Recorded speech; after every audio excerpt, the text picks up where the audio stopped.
Bom, queridos amigos, então nossa aula de número 41.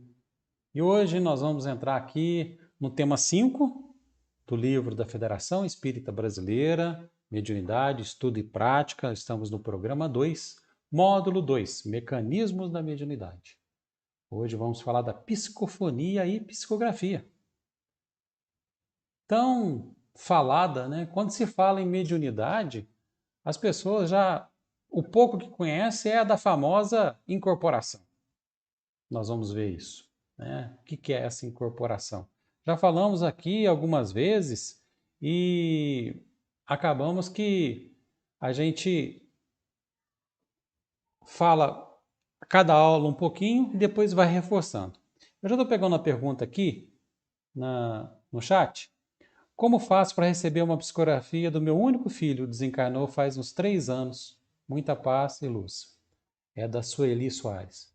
Sueli, como dizia o nosso querido mestre, amigo Chico Xavier, o telefone só toca do lado de lá. Do lado de lá para cá. As mensagens que são psicografadas, elas acabam encontrando os seus destinatários. Então, não perca esperança. Se for permitido que o seu filho mande uma carta para você, essa carta vai chegar ao endereço.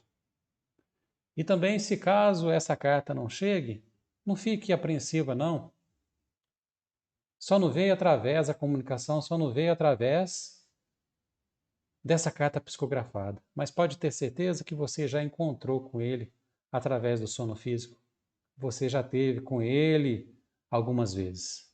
Então, fortaleça a sua fé, porque Deus escreve certos por linhas tortas. Se for de bom grado, se for permitido, a vida vai encaminhar para que essa carta chegue até você. Ou até mesmo você vai ser intuída para ir até algum local onde tem esse trabalho de psicografia, para que possa ser atendida. Tá bom? Bom, pessoal, vamos lá então. Aproveitando a oportunidade para a gente esclarecer, se alguém quiser colocar mais perguntas, se eu conseguir ver aqui, está bem do meu ladinho, a gente vai respondendo ao longo desse bate-papo, tá? Então, vamos lá, psicofonia e psicografia. Vamos dar um passarinho primeiro lá na Bíblia. Vamos ver o que Paulo de Tarso fala para a gente na primeira carta aos Coríntios, capítulo 12, versículo de 4 a 11. Paulo de Tarso, nessa carta, ele vai fazer referência à diversidade dos dons ou os carismas dos espíritos, dentre eles a mediunidade. Então, só para a gente reforçar que a mediunidade não começou com o espiritismo. Já começou lá atrás, bem antes da Bíblia, inclusive. Né? Mas esse trecho aqui só para a gente nos situar, tá bom? Paulo de Tarso, então, vai falar o seguinte: há diversidade de dons, mas o Espírito é o mesmo. Diversidade de ministérios, mas o Senhor é o mesmo. A um, o Espírito da mensagem de sabedoria. A outro, a palavra de ciência segundo o mesmo Espírito. A outro, o mesmo Espírito da fé. A outra ainda, o único e mesmo Espírito concede os dons das curas. A outro, o poder de fazer milagres. A outro, a profecia. A outro, o discernimento dos Espíritos. A outro, o dom de falar em línguas. A outro ainda, o dom de as interpretar. Olha só como que Paulo de Tarso passeia pelos vários, né, pela diversidade de dons, né, existentes na mediunidade. Então isso já começou lá na Bíblia, que tem os primeiros registros, e até antes. Né? Então, não é exclusividade do Espiritismo. Kardec, mediante isso, ele vem codificar a doutrina espírita e ele vem colocar esses fenômenos chamados de mediunidade. Kardec nos fala, lá no Evangelho segundo o Espiritismo, o seguinte: com o telescópio, ele, o homem, mergulha o olhar nas profundezas do espaço e, com o microscópio, descobriu o mundo dos infinitamente pequenos. Para penetrar no mundo invisível, Deus lhe deu a mediunidade. Os médiuns são os intérpretes encarregados de transmitir aos homens os ensinos dos espíritos. Ou melhor, são os órgãos materiais pelos quais os espíritos se expressam, tornando-se inteligíveis aos homens. Sua missão é santa, visto ter por objetivo abrir os horizontes da vida eterna. Olha só, gente, que responsabilidade a dos médiuns, que responsabilidade de transmitir os ensinamentos dos espíritos, fazer essa ligação dos dois planos da vida, dando esperança, alimentando os corações que estão em sofrimento através do intercâmbio mediúnico. Essa ponte que nos liga de um lado físico, do lado visível para nós, ao invisível, acalenta muito os nossos corações, nos auxiliando a continuar a nossa jornada do lado de cá, principalmente quando o ente querido parte, nos deixando aqui, a princípio a sós. Mas nós não ficamos só, não. Nós ficamos sempre com o amparo desses amigos que, apesar de invisíveis aos nossos olhos, estão grudados ao nosso coração. Então, Kardec vai falar aí que para conhecer as coisas do mundo visível e descobrir os segredos da natureza material, Deus concedeu ao homem a vista corpórea, os sentidos, os instrumentos especiais. E para a gente conhecer o mundo invisível, Ele nos deu a mediunidade. Essa mediunidade que vem ao longo do tempo evoluindo, da mesma forma que a ciência evolui, né? O mundo evolui, a mediunidade também evolui. Ela vem cada vez mais ficando mais fina, digamos assim, no sentido dos fenômenos mais grosseiros que precisava chamar-nos a atenção, que eram primeiro os fenômenos de efeitos físicos, já não ter tanta necessidade, pois agora estamos na era do sentimento, onde o pensamento e a intuição é que vai fazer essa ligação com o mais alto, coração a coração, perispírito a perispírito. A psicofonia, ela já é registrada lá no Pentecostes. Vocês já viram alguém que já acredito que muitos já tenham lido a Bíblia, né? Muitos vêm da doutrina católica, né? Mas vamos ler esse trecho registrado no Pentecostes, lá em Atos dos Apóstolos 2 a 4, que vamos lê-lo com o olhar espírita, tá? Com o olhar desse nosso estudo, com a bagagem que nós já adquirimos um pouquinho nessas 41 semanas que nós estamos juntos, e muitos outros amigos aqui estão em outros estudos da casa, né? Aprendendo, aprofundando muito mais na doutrina. Então fala o seguinte em Atos dos Apóstolos: tendo-se completado o dia de Pentecostes, estavam todos reunidos no mesmo lugar. De repente, veio do céu um ruído, como agitar-se de um vendaval impetuoso, que encheu toda a casa onde se encontravam. Apareceram-lhes então línguas como de fogo, que se repartiam e que pousaram sobre a cabeça de cada um deles. E todos ficaram repletos do Espírito Santo e começaram a falar em outras línguas, conforme o Espírito lhes concedia que se exprimissem. Olha só, gente. Foi uma manifestação psicofônica coletiva, onde os espíritos ali manifestaram, ali identificado na Bíblia como Espírito Santo, e cada um entrou na sintonia, fez a ligação magnética, que nós já estudamos, com o transe mediúnico, e começaram a falar, inclusive, em outras línguas. Isso aí já é opinião minha. Acredito eu que eles tenham feito desta forma, falando em outras línguas, exatamente para não deixar dúvida, que era o Espírito Santo mesmo falando por eles. Os espíritos falando por eles. Então, a psicofonia já está claramente registrada no Atos dos Apóstolos, né, que foi uma manifestação muito especial. Foi a transmissão de uma mensagem espiritual, não só pela fala, mas em diferentes línguas, que é o fenômeno chamado xenoglossia, que é o fenômeno da mediunidade, a psicofonia, quando os espíritos, o médium, manifesta em outra língua. tá? De acordo com esse relato de Lucas, lá em Atos dos Apóstolos. Emmanuel, no livro Caminho, Verdade e Vida, ele vai ressaltar que o Pentecostes representa um marco no campo da mediunidade, né? Ele estabelece a era da mediunidade, alicerçando todas as realizações do cristianismo através de todos os séculos. E desde então, as manifestações vêm acontecendo sobremaneira. A psicofonia, então, nem se fala. Os mais antigos aí, a turma com os cabelos brancos, vão lembrar aí dos casos de assombração. Era muito comum na década de 50, 60, daí para trás, a turma vê muito assombração, nas roças principalmente. Meu pai conta muitas histórias, via assombração até não poder até mandar parar, né? Ele namorava com a minha mãe na roça e ia embora de madrugada. Naquela época não tinha nem luz, né? Via assombração até onde não tinha. Mas o que era isso? Não existia os centros espíritas, onde estavam sendo canalizados tanto a educação mediúnica, levando os médiuns para poder ter esse aprendizado de como lidar com essa faculdade, e como também a manifestação dos espíritos que ficavam perdidos depois do desencarne ou até mesmo revoltados e andando para todo lugar. E quando ali passava um médium de psicofonia ou um médium vidente, o que acontecia? Ele via a assombração. Via lá a mula sem cabeça, via o saci.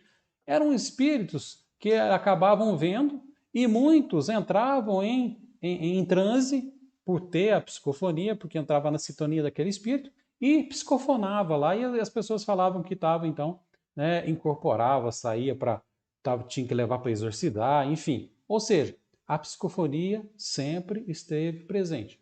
A mediunidade, perdão, tá? Bom, psicofonia então.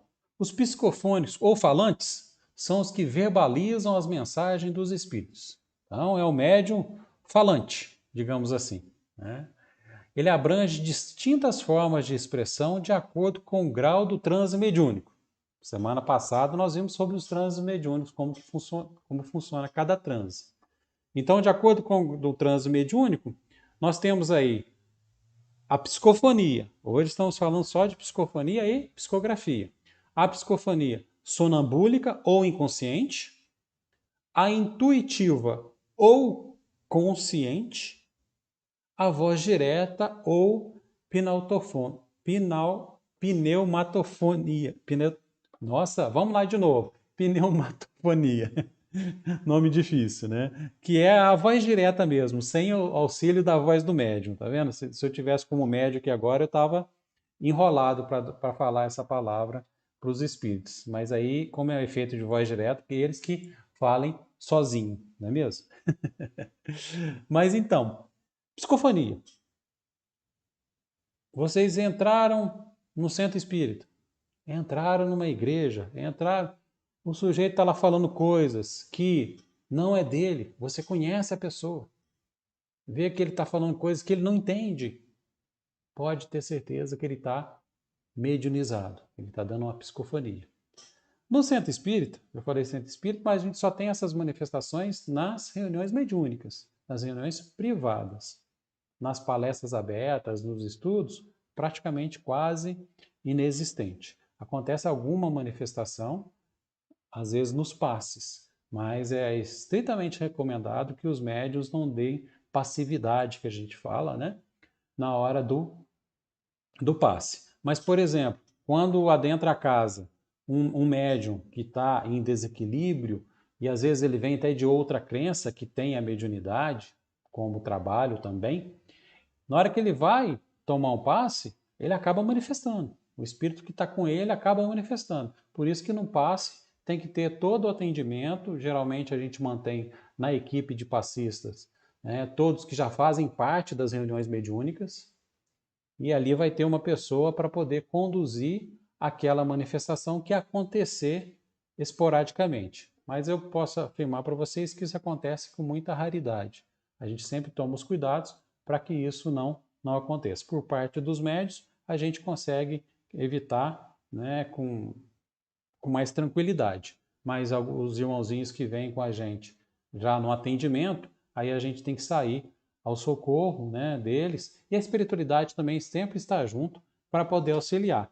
Então, caso vocês estejam numa casa espírita ou em qualquer outra que tenha alguma manifestação, na hora que a pessoa conseguir começar a manifestação, perdão, entre em sintonia, no sentido de ajudar, pedindo para que a espiritualidade possa conduzir, possa amparar aquele irmão que está ali aos nossos olhos. A gente só está vendo o físico, né? Só o irmão encarnado, mas ao seu redor está cheio de irmãos do plano espiritual. E se ele está tendo uma manifestação ali mais forte, é porque o desequilíbrio às vezes se faz presente e o atendimento tem que acontecer. A espiritualidade vem ao nosso socorro para que a gente possa atendê-lo e automaticamente quase que levar para a próxima reunião mediúnica que sempre acontece na casa.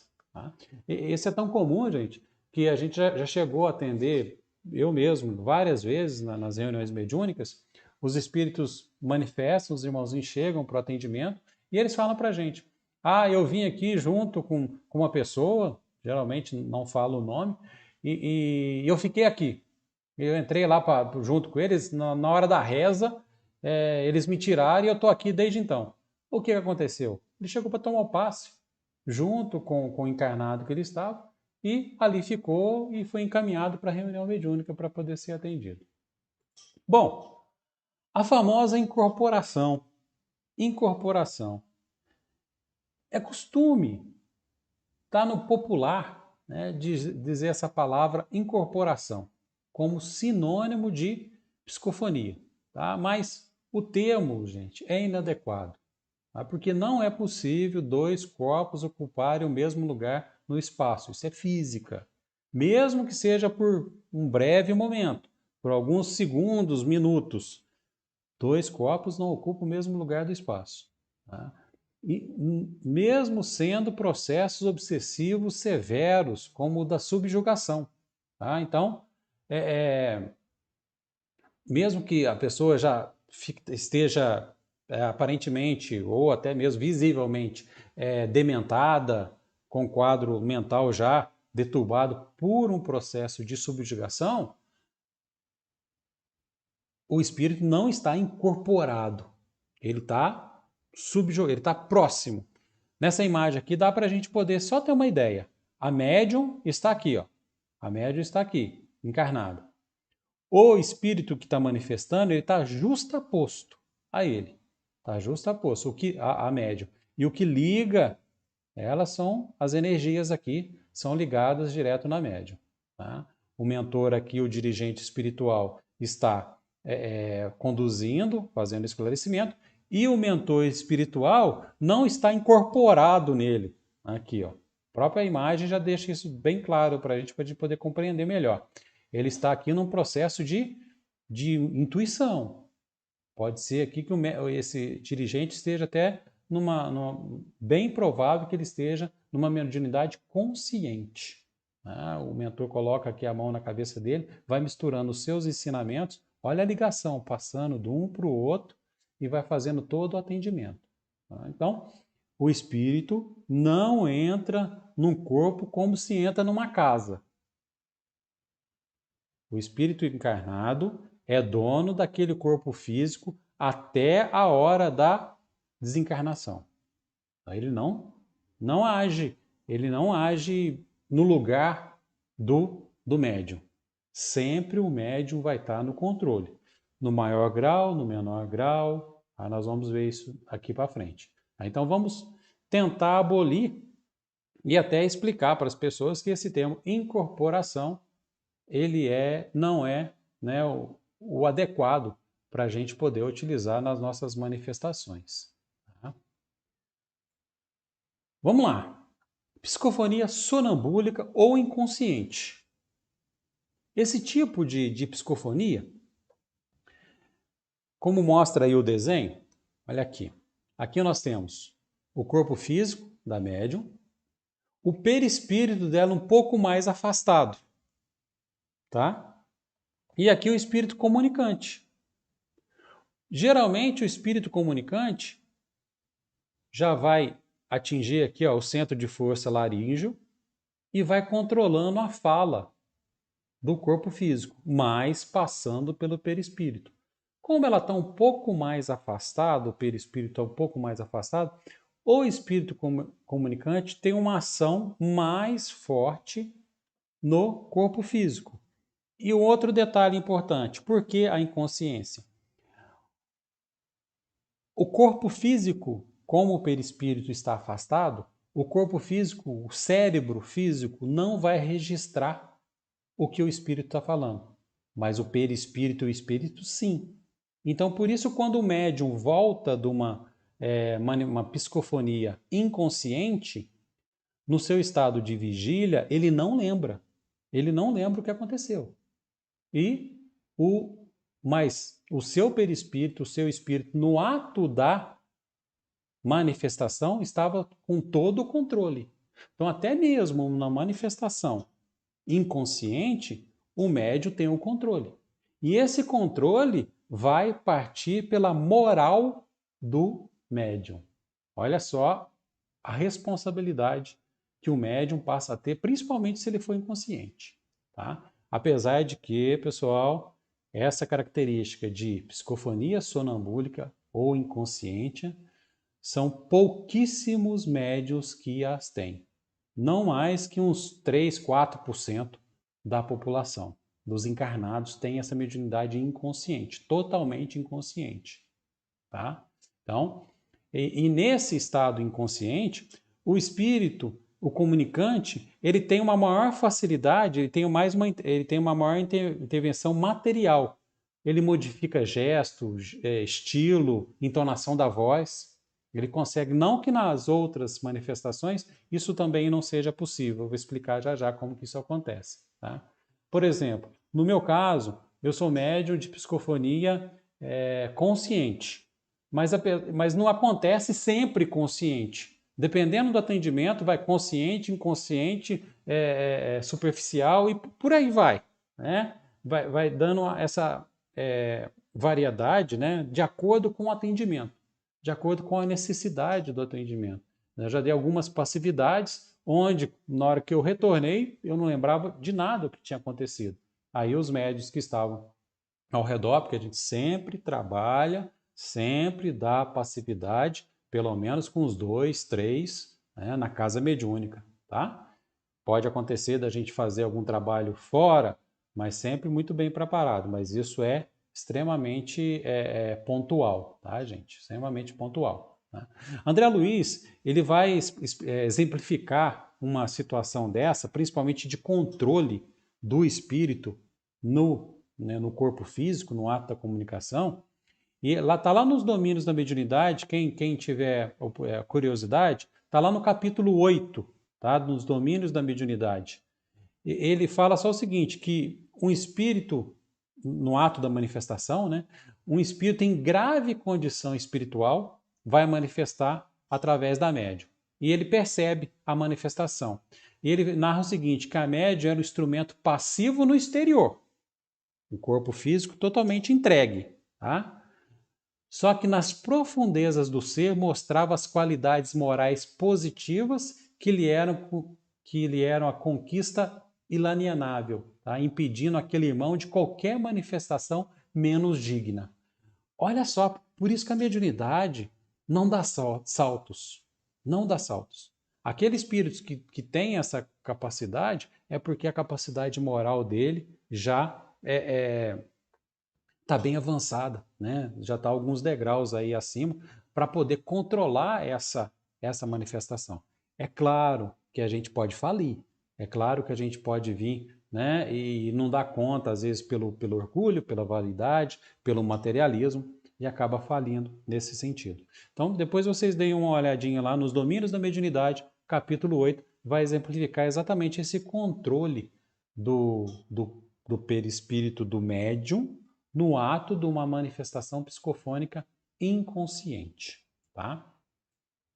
Bom, agora a psicofonia consciente ou intuitiva. Essa aí é 70%, 70, 80% dos médios seja em qualquer doutrina, tá, gente? Em qualquer doutrina, não estou falando só de espiritismo, não. Essa psicofonia consciente ou intuitiva é a que mais está presente hoje em dia, tá?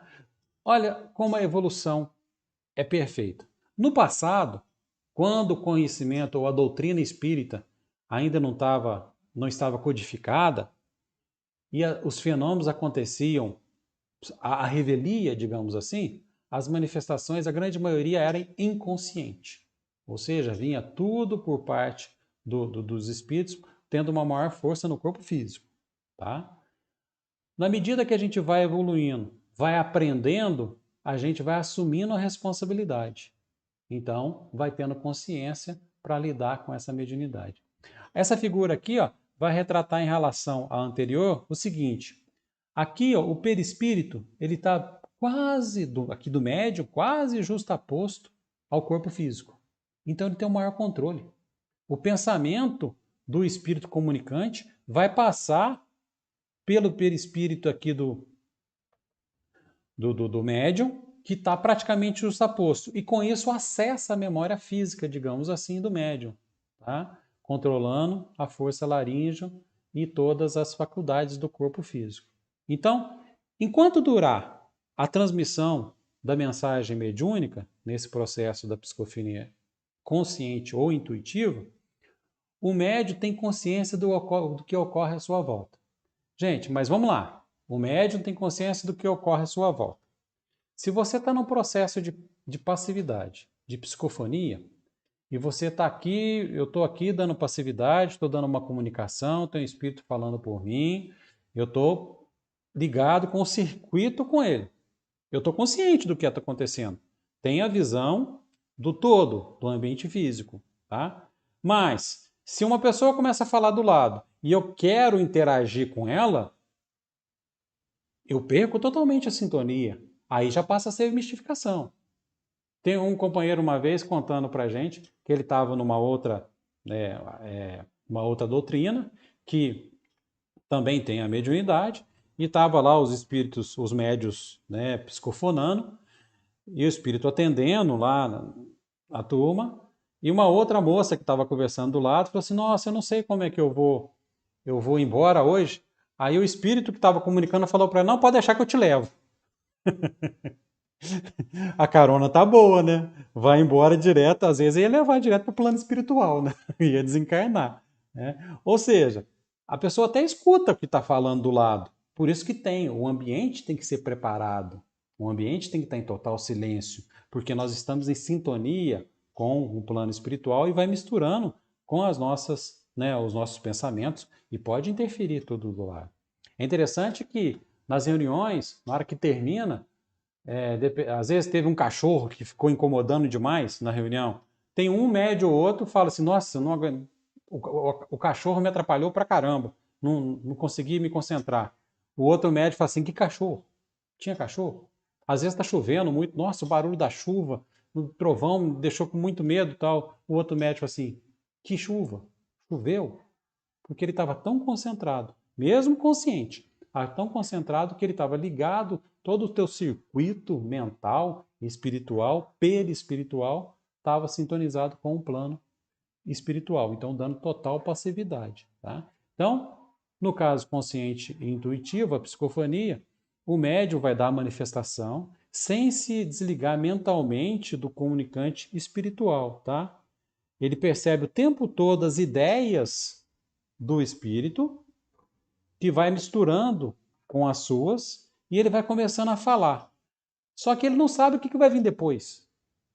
Tá? Ele não sabe o que o espírito vai falar. Ele vai falando, e na medida que vai falando, a história vai se montando na sua cabeça, e como se ele fosse entrando naquele ambiente, na história, no sofrimento, sentindo as dores daquele espírito.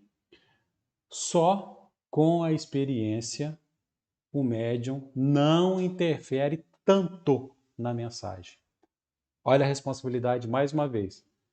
Enquanto inconsciente, é segurar o espírito para que ele não faça muita baderna, para que ele não machuque até as pessoas ou o próprio, né, médium. enquanto consciente tem que tomar cuidado para não colocar o seu eu, as suas ideias, as suas palavras, a sua vontade na boca do espírito. Isso só a experiência. Só a experiência que vai mostrar o que aquilo, o pensamento é seu e não é seu.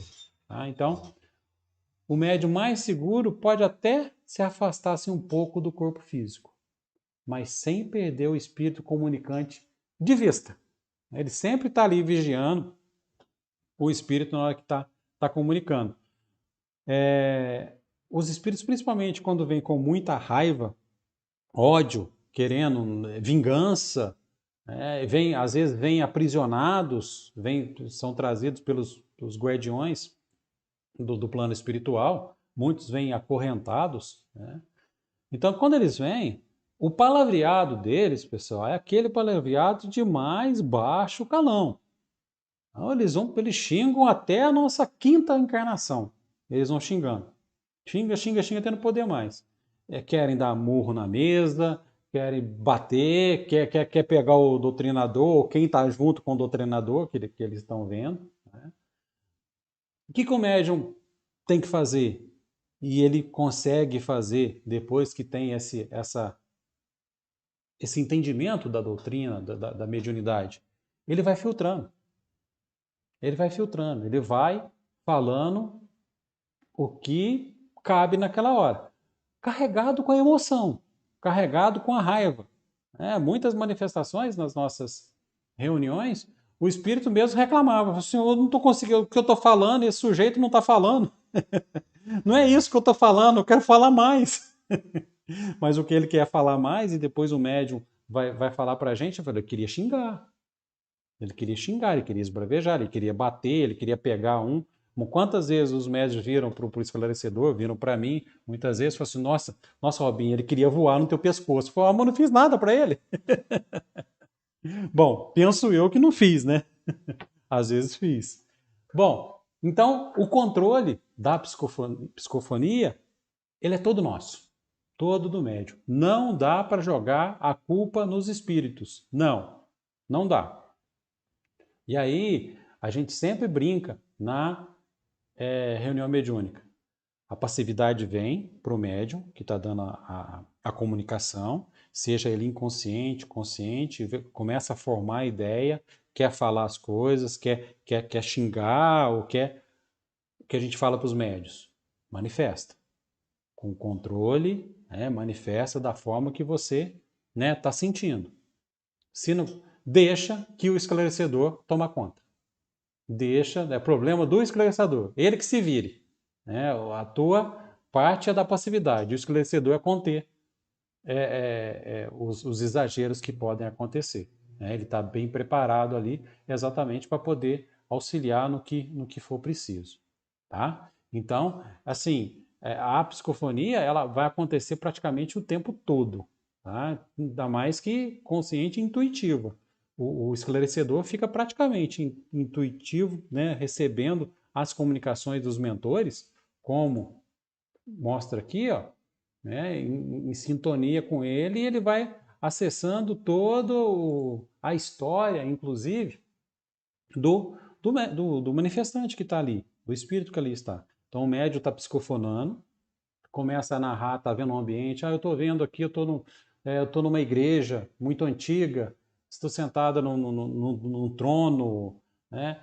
Muitas vezes o esclarecedor consegue enxergar isso tudo também, porque ele entra na mesma sintonia e o mentor consegue direcionar o seu pensamento para conduzir aquele atendimento, tá? Bom, olha um exemplo aqui de psicofonia consciente ou intuitiva. Tá? Fala o seguinte: notamos que Eugênia Alma afastou-se do corpo, mantendo-se junto dele à distância de alguns centímetros. Vão visualizando aí, pessoal. Enquanto que, amparado pelos amigos que o assistiam, o visitante sentava-se rente, inclinando-se sobre o equipamento mediúnico, ao qual se justapunha a maneira de alguém a debruçar-se numa janela. É o fenômeno da psicofonia consciente ou o trabalho dos médiuns falantes. Embora senhoreando as forças de Eugênia, o hóspede enfermo do nosso plano permanece controlado por ela, a quem se emana pela corrente nervosa, através da qual estará nossa irmã informada de todas as palavras que ele mentalize e pretenda dizer. Pretenda dizer, hein, pessoal?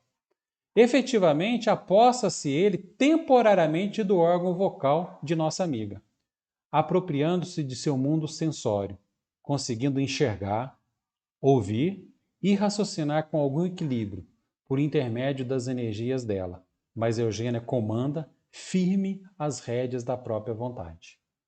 Olha só, essa média aí é muito bem preparada, digamos assim, para a manifestação. Então, o médium vai sempre controlar a manifestação. Tá? Basicamente, o que vai caracterizar a psicofonia consciente é que ela também pode se misturar, com a intuitiva. Tá? Agora, ambas estão no transe mediúnico superficial, que nós vimos na aula passada, nos transes. Tá? A passividade do médio falante é tão completa como a do inconsciente. Tá? Alguns têm a intuição do que vão dizer no momento exato que pronuncia palavras. Então, não sabe o que vai acontecer, não. Dali a pouco começa a formar uma ideia e já começa a sair toda aquela história, aquele enredo, que o espírito que está na sintonia dela começa a acessar a sua memória, o seu perispírito, e vai dando a comunicação. Bom, só a forma de psicofonia. Por que alguns manifestam com alguns trejeitos?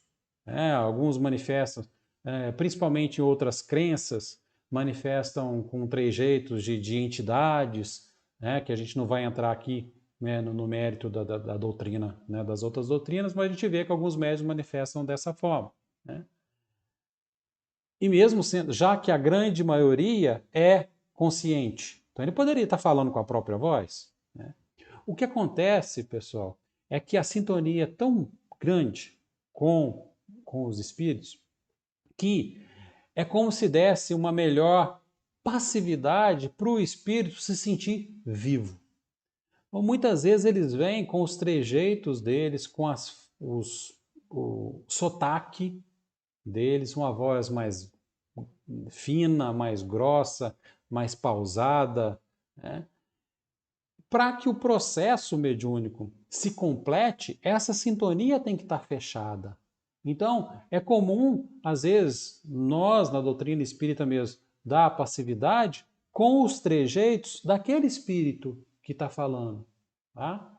Não é que a gente está mistificando, não, é que a sintonia está tão bem fechada, né? O circuito fechou, acoplou ali, que fica bem mais fácil, digamos assim, para o espírito comunicar do jeito dele, senão ele vai começar a soar artificial.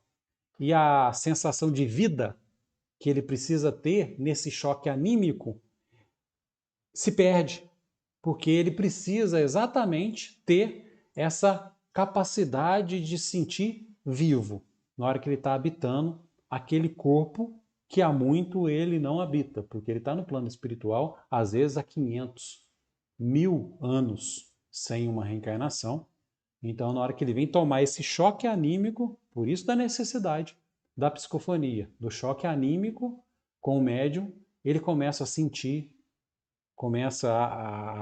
sentir o cheiro, dor, e ele começa a falar por ele mesmo.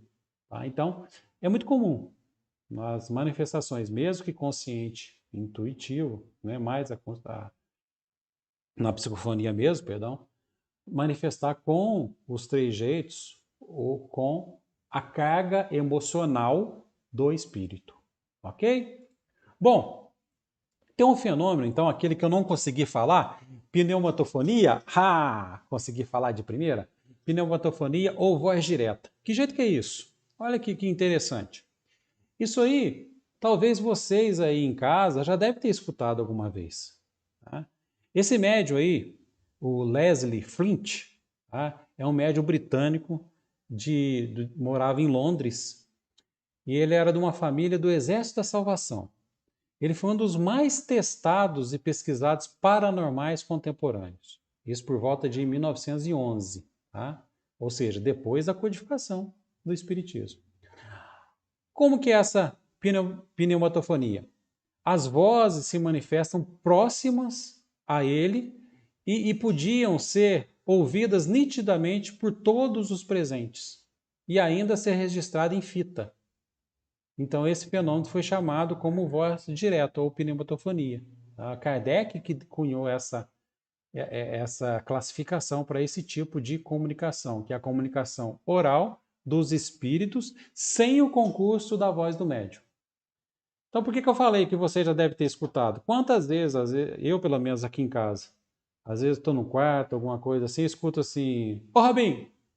Aí eu falo assim, o que foi? Quem que me chamou de Robinho aqui? Ninguém me chama de Robinho, ou é papai, né? Ou é amor, minha esposa, tudo. Né? Ninguém me chama de Robinho. Aí, de repente, um chamou de Robinho. Aí, e às vezes, eu escuto e minha esposa escuta. Só, te chamaram aí, chamaram. Foi alguém. Foi esse fenômeno da comunicação direta dos espíritos sem a voz, né, do médium. Tá? Alguma coisa está precisando, tá ajudando. E você já deve ter escutado isso na cara de vocês. Olha, parece que me chamaram, alguém me chamou. Muitas pessoas falam, eu, hein? Bate na mesa, né? Deus me livre, afasta, não, né? Sai daqui, assombração. Não fala isso não, não é assombração não. É um irmãozinho nosso que está ali que está querendo conversar. Muitas vezes, o que eu falo? Só, agora eu não vou poder conversar com você não, porque eu só escutei meu nome, mas deixa eu dormir. Na hora que eu dormir, a gente conversa. Porque aí a gente desdobra do corpo físico e vai conversar. Então, é muito comum esse fenômeno, sempre assim, direcionado. Tá? Interessante que em toda a história do espiritualismo moderno, né, existe vários relatos de vozes que manifestam a certa distância da pessoa, né, e não só ela ouve, mas várias pessoas. O apóstolo Paulo, na sua viagem para Damasco, né, ele foi surpreendido com uma voz que muitos de vocês já devem ter lido ou escutado, né, ouvido dizer, que a voz falava o seguinte: Saulo, Saulo, por que você me persegue? E os homens que viajavam com ele junto também ouviram essa voz, mas não sabia de onde vinha. Não via de homem nenhum. De todos que ali estavam, ninguém se colocou dono dessa voz. Foi o quê? Aqui é uma passagem onde o Cristo fala para Paulo, né? Antes, porque ainda era Saulo, ainda não tinha se transformado em Paulo, né? E fala: Saulo, Saulo, por que você me persegue? Foi um fenômeno direto. Então, né, nos fenômenos da pneumatofonia, os sons vão surgir no ambiente e são escutados por quem ali se encontra. Tá? Não só os médios, né, os médios de trabalho. Tá? Porque ela se trata de uma mediunidade de efeito físico, não de efeito intelectual, como os demais gêneros da psicofonia. Tá? Ele vai precisar, então, da energia vital ou ectoplasma de algum médium. Então, às vezes, igual esse médium aí, o Leslie Flint, ele tinha um alto poder uma alta carga, não poder, alta carga de doação de ectoplasma. Então, os espíritos que estavam à sua volta manipulavam esse ectoplasma e conseguia fazer como se a voz manifestando diretamente. Tá? Outra voz também que a gente escuta, e é o fenômeno da voz direta, é aquela voz interior. Muitas vezes é a nossa, mesmo a do nosso psiquismo, do nosso espírito, né, de nós mesmos. Outras é a voz direta, direto de espírito, manifestando e jogando para dentro do nosso pensamento a ideia que precisa ser passada. Certo? Vamos lá, psicografia.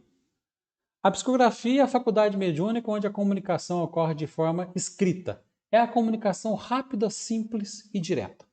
Realmente ela é muito bem utilizada. Né? Os exemplos estão aí dos livros, das cartas psicografadas, que tem uma carga emocional muito grande.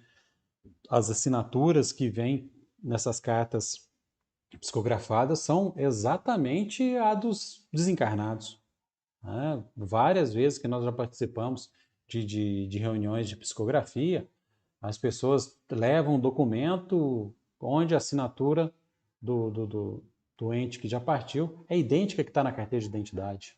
É idêntica a ele, sem que o médium tenha visto ou estado naquela cidade, né, para poder copiar, digamos assim. Mesmo que ele pegasse e fosse fazer uma cópia, é muito difícil fazer a assinatura de uma pessoa. E aqui eu vou falar para vocês, a minha letra é terrível, viu, gente? Quando eu desencarnar, eu quero ver o médium fazer a minha assinatura. Se fizer, vocês podem ter certeza que é verdade, porque nem eu consigo ler direito. Né? Bom, nesse fenômeno, então, essa psicografia ela vai se dividir em três tipos, tá? A intuitiva, semimecânica e mecânica, mais ou menos parecida com a psicofonia, tá? Onde, nesse primeiro caso aqui, ó, o desenho, né, do o médium encarnado e do espírito aqui. Na intuitiva, o espírito não atua sobre a mão do médium para escrever, ele atua sobre a alma do médium, identificando-se com ela e imprimindo-lhe a sua vontade e suas ideias.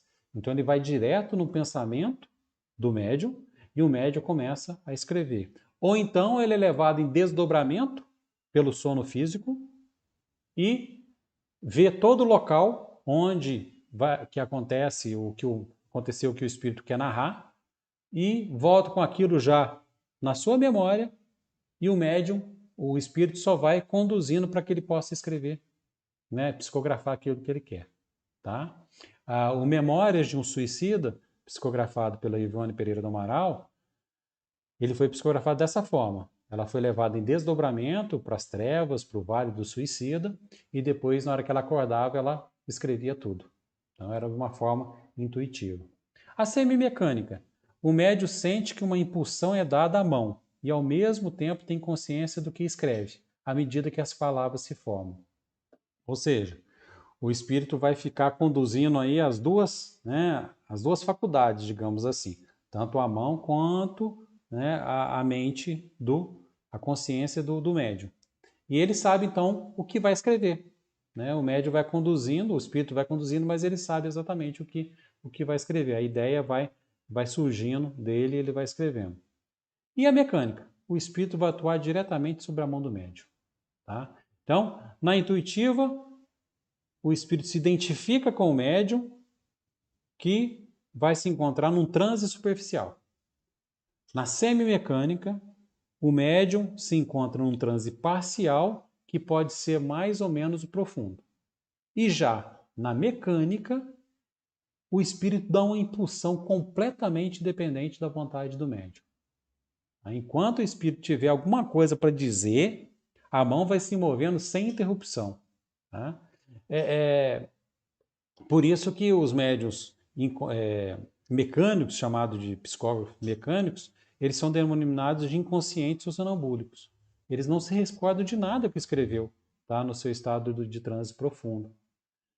O Chico, no primeiro, no filme dele mesmo, mostra a primeira manifestação dele, quando ele teve a primeira manifestação, ele joga o braço na mesa, né? Os espíritos jogam o braço dele na mesa, ele começa a manifestar, a escrever numa rapidez, né? Sem olhar.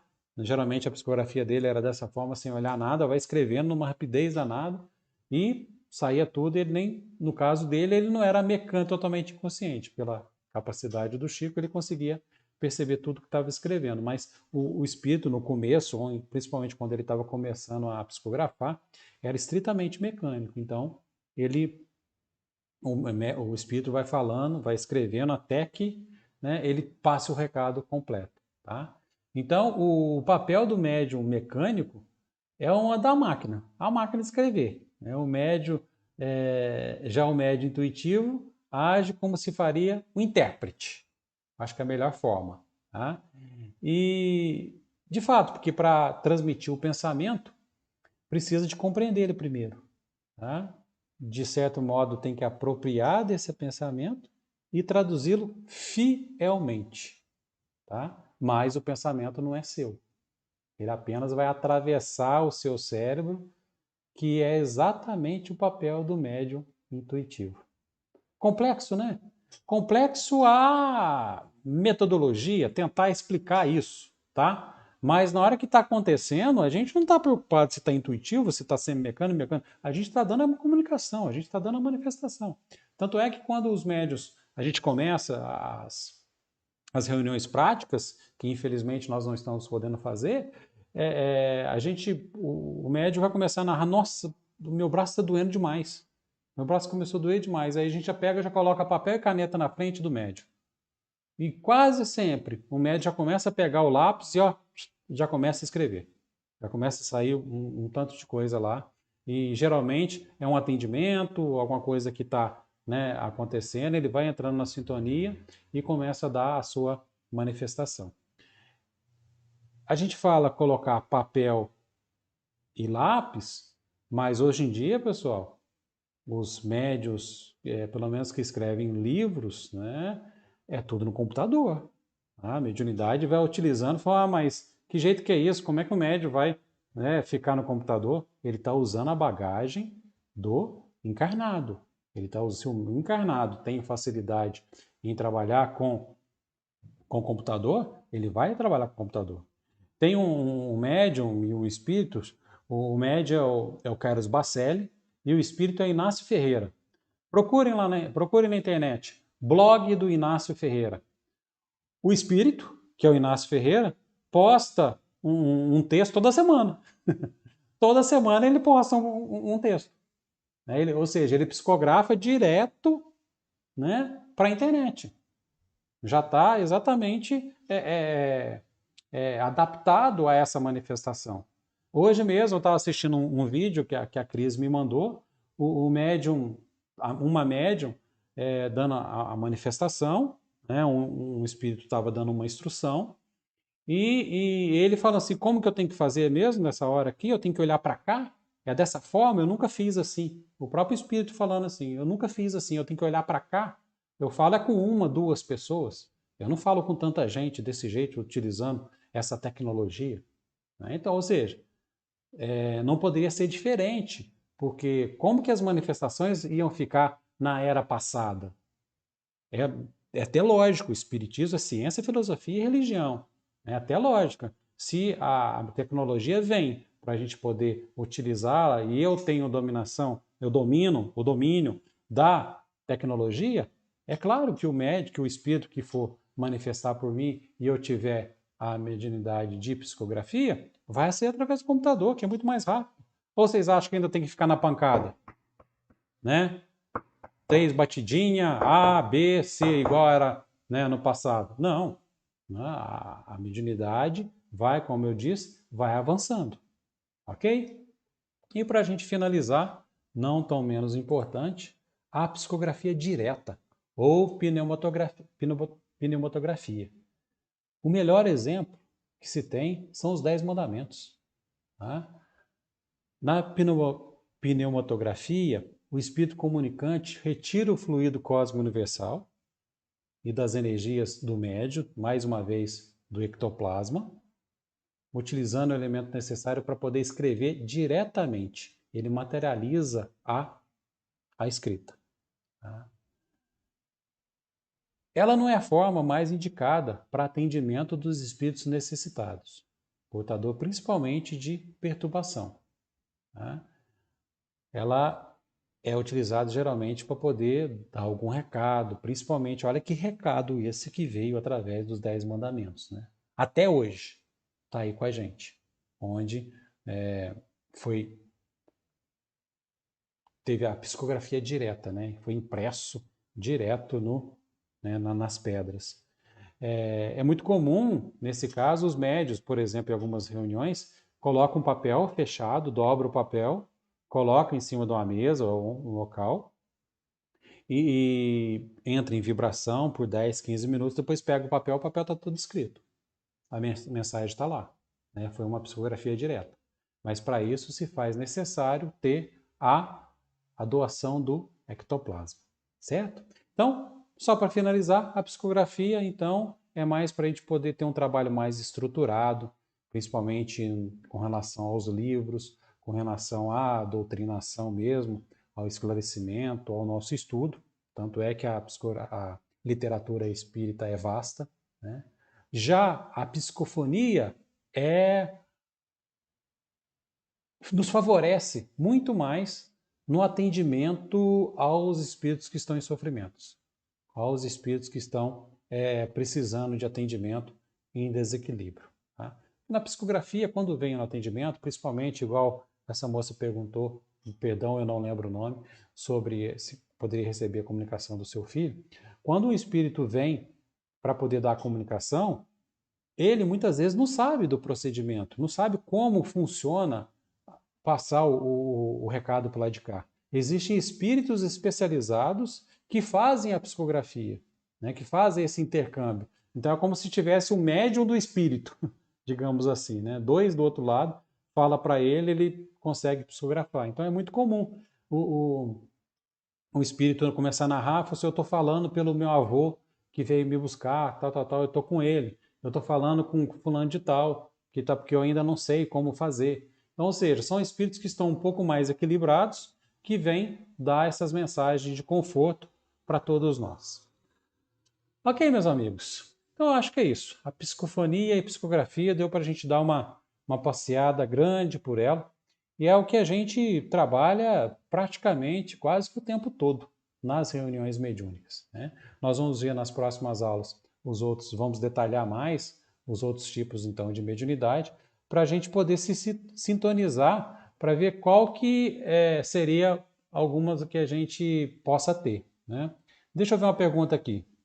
Mais uma, Maria Tereza, gostaria muito de receber uma carta da minha mãe, que faz 3 anos que faleceu.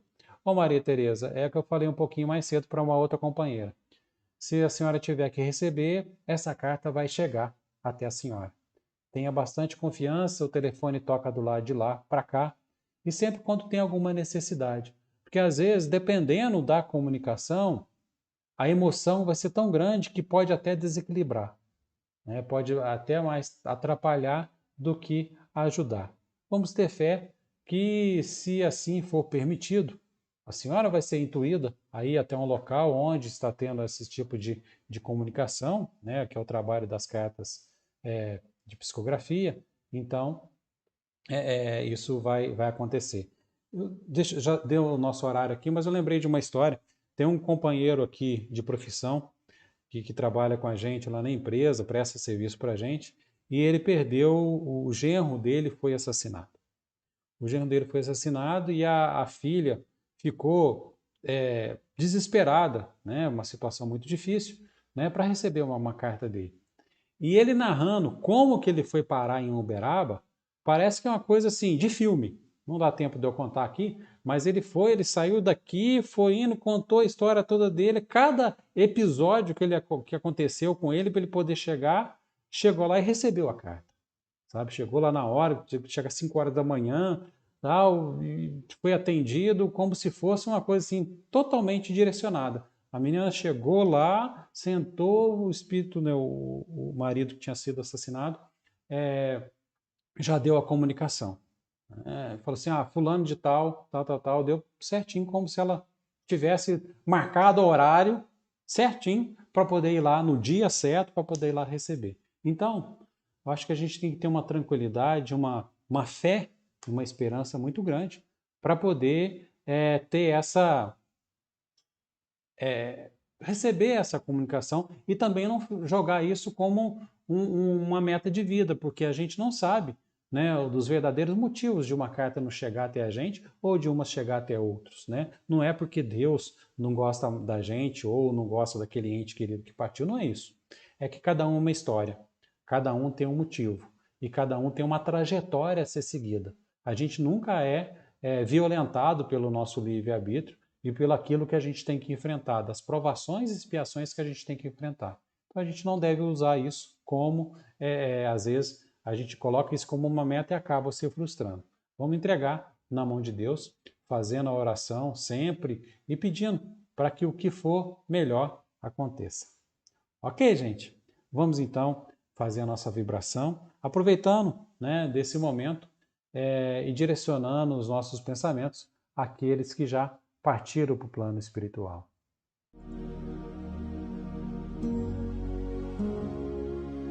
Querido Mestre Jesus, companheiro de jornada, nós te agradecemos mais uma vez pela oportunidade de refazimento, pela oportunidade de construir as ruínas das nossas vidas.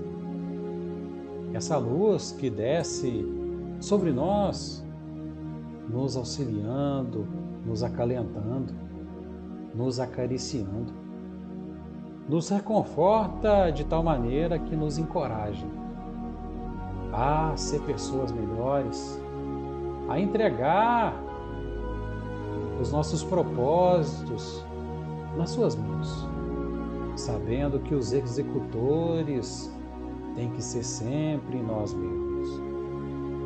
Obrigado, Pai, por tudo que temos recebido em todas as nossas reencarnações.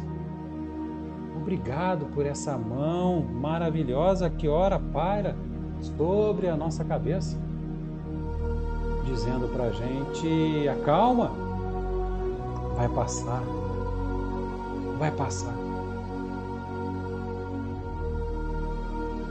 Esse conforto que ora o nosso coração recebe, nos sustenta para poder ampliarmos a nossa fé, rumo cada vez mais à nossa evolução e auxílio daqueles que estão jornadeando junto conosco. Que os nossos irmãos que ora aportam no plano espiritual por conta dessa pandemia possam ser recebidos com seu amor, com a sua misericórdia, e que os trabalhadores que estão na linha de frente do plano espiritual possam ser amparados, fortalecidos, para que o caminho seja sempre de luz e que eles não esmoreçam o trabalho. Se conosco, Senhor, agora e sempre. Que assim seja.